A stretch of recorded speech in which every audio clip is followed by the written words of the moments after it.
धर्म के नाम पर वर्तमान भाजपा सरकार में धर्म के नाम पर हमेशा यहाँ तनाव व नफरत आदि का वातावरण ही बना रहा है।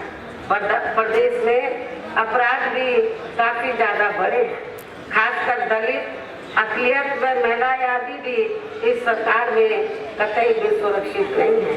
मुजफ्फरनगर के लोग भी अच्छी प्रकार से जानते हैं, सहारनपुर के लोग भी, शामली जिले के लोग भी, और मैं खास तौर से सहारनपुर जिले में जो दलित वर्ग के लोग हैं उनको ये बताना चाहती हूँ कि जैसे यूपी में भारतीय जनता पार्टी की सरकार बनी तो सबसे पहले यूपी में सहारनपुर जिले में दलितों का उत्पीड़न हुआ, बड़े पैमाने पर दलितों का उत्पीड़न हुआ। सबीरपुर कांड इस बात का जीता जाता उदाहरण है। सबीरपुर कांड भारतीय जनता पार्टी की सरकार में हुआ और आप लोगों को ये मालूम है इस कांड की आड़ में जो वर्षों से यहाँ क्षत्रिय और दलितों में भाईचारा था उसको खत्म करने का पूरा प्रयास किया गया। सबीरपुर कांड में लोगों दलितों को जानी माली नुकसान पहुंचाया गया। बीजेपी जैसे ही पावर में आई उनके दिमाग खराब हो गए और सबसे ज्यादा पहले हमला इन्होंने दलितों के ऊपर किया। सबीरपुर कांड जो है बड़े पैमाने पर लोगों को जानी माली नुकसान हुआ। उस समय मैं मेंबर पार्लियामेंट थी, राज्यसभा के सदस्य थी और मैं यहाँ सबीरपुर गांव में आई थी। मैंने लोगों की काफी खराब हालत देखी थी, किस तरीके से लोगों को प्रताड़ित किया गया था। और जब मैंने इस मामले को राज्यसभा में उठाया पार्लियामेंट में तो सरकार के लोगों ने मुझे बोलने नहीं दिया। सरकार के मंत्री सब खड़े हो गए तो उसके बाद मैंने फैसला लिया कि जब मैं अपने लोगों की आवाज पार्लियामेंट में नहीं उठा सकती, मुझे बोलने नहीं दिया जाता, तो अब मैं पार्लियामेंट के बाहर लोगों को जगाऊंगी, लोगों को तैयार करूंगी। और इसी मुद्दे पर मैं दलितों को बताना चाहती हूँ, उस समय मैंने राज्यसभा से भी इस्तीफा दिया था केवल इसी मुद्दे पर। तो मैं दलितों को ये बताना चाहती हूँ कि जो दलित वर्ग के लोग, कुछ नेता लोग अपने स्वार्थ में बीजेपी में चले गए, क्या वो सबीरपुर कांड को भूल गए? क्या वो सबीरपुर कांड को भूल गए? तो इसलिए आप लोगों को इस चुनाव में ना सत्ता को वोट देना है मुस्लिम भाइयों को, और दलितों को तो बिल्कुल भी नहीं देना है। जिसने सबीरपुर कांड कराया दलितों को भुलाना नहीं। मैं आपको बता रही थी कि धर्म के नाम पर हमेशा वर्तमान भाजपा सरकार में यहाँ तनाव व नफरत आदि का वातावरण ही बना रहा और देश में अपराध भी काफी ज्यादा बढ़े, खासकर दलित, अकलियत व महिलाएं आदि भी इस सरकार में कतई भी सुरक्षित नहीं रही हैं। लेकिन मीडिया में इनके सही आंकड़ों को अधिकांश दबा दिया जाता है।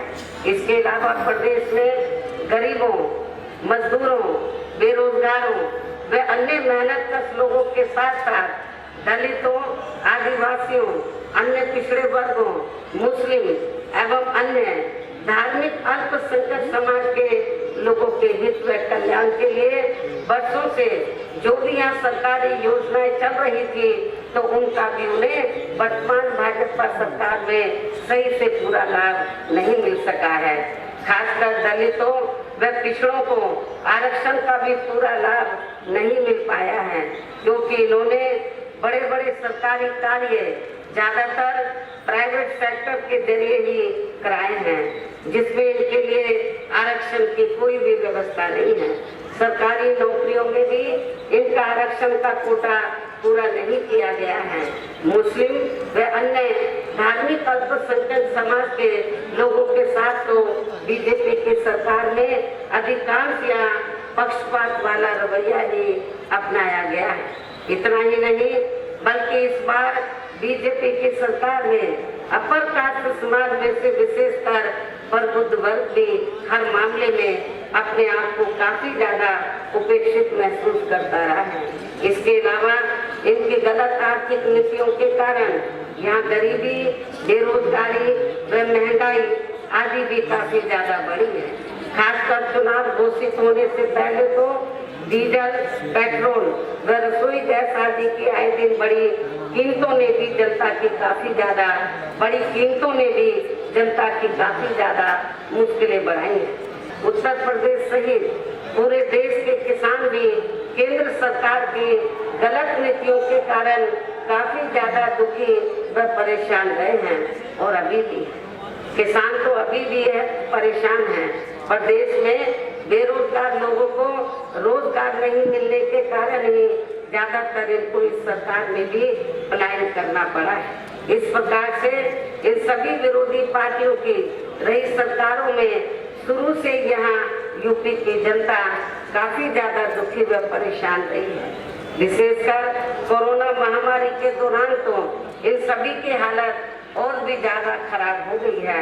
ऐसे में इन सभी विरोधी पार्टियों की रही सरकारों से निजात पाने के लिए अब इस चुनाव में यहाँ प्रदेश की जनता को अपनी एकमात्र हितैषी पार्टी बहुजन समाज पार्टी की भी सरकार बनाना बहुत जरूरी है, जिसने अपने चारों रहे शासनकाल के दौरान बिना पक्षपात व भेदभाव आदि के यहाँ कमजोर एवं उपेक्षित वर्गों के लोगों के साथ साथ सर्व समाज में से गरीबों, मजदूरों, बेरोजगारों, किसानों, व्यापारियों, कर्मचारियों, वकीलों एवं अन्य मेहनतकश लोगों के साथ ही युवाओं, छात्रों, महिलाओं व बुजुर्गों आदि के भी विकास व उत्थान के लिए अनेकों ऐतिहासिक व महत्वपूर्ण कार्य किए हैं और इस बार सरकार बनने पर वो सभी कार्य फिर से शुरू किए जाएंगे। इसके अलावा बीएसपी की रही सरकार ने दलित एवं अन्य पिछड़े वर्गों में जन्मे अपने महान संतों, गुरुओं व महापुरुषों आदि को भी विभिन्न रूपों में पूरा आदर सम्मान दिया गया है, जिनकी यहाँ सभी विरोधी पार्टियों की रही सरकारों में काफी ज्यादा उपेक्षा की गई है। इसके साथ साथ बीएसपी की सरकार में पूर्व की तरह ही यहाँ सभी वर्गों, धर्मों व विभिन्न क्षेत्रों में लगे लोगों के हितों में भी फिर से ऐतिहासिक कार्य किए जाएंगे। प्रदेश में विशेषकर गरीबी व बेरोजगारी आदि को दूर करने के लिए जरूरी कदम उठाए जाएंगे और ये हमारी सरकार का इस बार भी फिर से मुख्य एजेंडा होगा। साथ ही किसी भी मामले में किसानों को भी निराश नहीं होने दिया जाएगा, उनकी उपज का उनको वाजिब दाम दिया जाएगा और खेती करने के साधन भी समय से और सस्ते उपलब्ध कराए जाएंगे। इसके अलावा आपके सहारनपुर मंडल की जो भी यहाँ स्थानीय समस्याएं होंगी तो उन्हें भी दूर करने का पूरा प्रयास किया जाएगा। हालांकि आपकी काफी स्थानीय समस्याएं मेरी पिछली रही सरकारों में ही दूर कर दी गई हैं, जो रह दी गई हैं तो उन्हें भी इस बार जरूर दूर कर दिया जाएगा। इसके साथ ही केंद्र व यूपी सरकार के भी विवादित नियमों व कानूनों को यहाँ लागू नहीं होने दिया जाएगा। इतना ही नहीं बल्कि बीएसपी की रही सरकार में जिन महान संतों, गुरुओं एवं महापुरुषों आदि के आदर सम्मान में व उनके नाम पर जनहित की जो अनेकों योजनाएं शुरू की गई थी, साथ ही नए बनाए गए जिलों के नाम भी रखे गए थे, तो उन्हें अधिकांश सपा सरकार द्वारा बदल दिया गया है, जिन्हें फिर बीएसपी की सरकार बनने पर जरूर बहाल कर दिया जाएगा। इसके साथ साथ बीएसपी की रही सरकार में सर्व समाज के व विभिन्न क्षेत्रों में लगे लोगों के हितों में जो अनेकों महत्वपूर्ण व ऐतिहासिक फैसले लिए गए थे, तो उन्हें फिर से लागू किया जाएगा। इसके साथ ही बीएसपी की सरकार बनने पर यहाँ बीजेपी व सपा आदि के शासनकाल की तरह कानून व्यवस्था को किसी भी कीमत पर खराब व लचर नहीं होने दिया जाएगा तथा हर स्तर पर कानून द्वारा कानून का राज ही कायम किया जाएगा। जाति व धर्म के आधार पर यहाँ लोगों का किसी भी प्रकार से शोषण व उत्पीड़न आदि नहीं होने दिया जाएगा, जैसा कि वर्तमान भाजपा सरकार में हो रहा है। खासकर कानून व्यवस्था को बेहतरीन बनाने के लिए विशेष अभियान के तहत व दलगत राजनीति से ऊपर उठकर यहाँ गुंडों, बदमाशों, माफियाओं व अन्य अपराधी एवं अराजक तत्वों को भी जेल की सलाखों में ही भेजा जाएगा, जहां मेरी सरकार में इनकी जेल के बाहर नहीं बल्कि जेल के अंदर ही सही जगह होती है।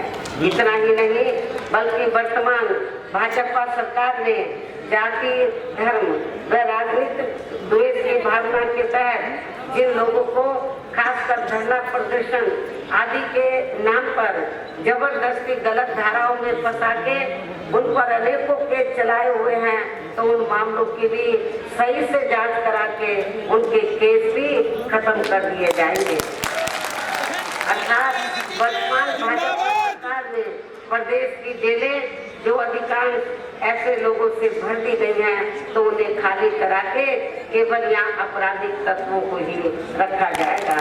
इसके अलावा प्रदेश में खासकर शिक्षा के क्षेत्र में व अन्य और विभागों के भी कर्मचारी जो आए दिन अपनी मांगों को लेकर धरना प्रदर्शन एवं हड़ताल आदि करते रहते हैं, तो उन सभी मामलों को निपटाने के लिए एक आयोग का गठन किया जाएगा और उनकी सही मांगों को भी मान लिया जाएगा। इसके साथ ही विभिन्न मौकों पर भी मैंने सब जन हिताय व सब जन सुखाय को लेकर जो भी कार्य करने के लिए कहा है, तो उन पर भी जरूर अमल किया जाएगा। लेकिन ये सभी कार्य करने के लिए इस चुनाव में यहाँ बीएसपी की सरकार बनाना बहुत जरूरी है, जिसके लिए पार्टी के लोगों को वोट पड़ने तक या सभी विरोधी पार्टियों के साम, दाम, दंड भेद आदि हथकंडों से भी जरूर सावधान रहना है।